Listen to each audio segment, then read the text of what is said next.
It may shut down if federal funding is cut off. Our Bella Caracta shows us how this organization is impacted by President Trump's executive orders.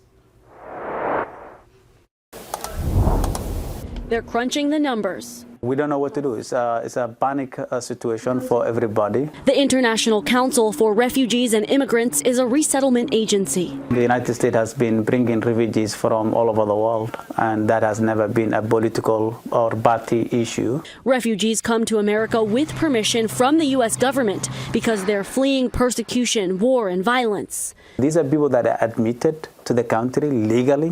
Deco Cigar was one of them. He is the founder of ICRI. He's originally from Somalia but grew up in a refugee camp in Kenya. In 2007, he came to Iowa and now helps refugees in their first 90 days.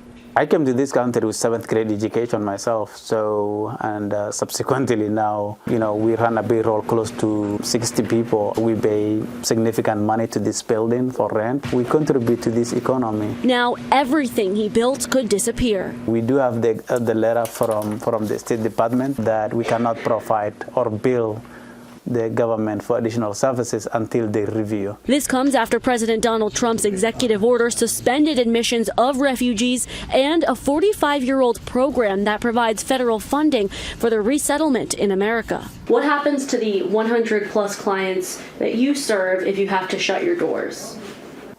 And that's the scary part. You have to navigate a new system without someone helping you. Cigar anxiously waits for more guidance from the federal government before the sun sets on this Omaha resource. In Omaha, I'm Bella Caracta, First Alert 6. With some resettlement agencies in limbo, they are urging private donors to adopt a refugee family to help those who are here. You can find out how to do that on our website, firstalert6.com.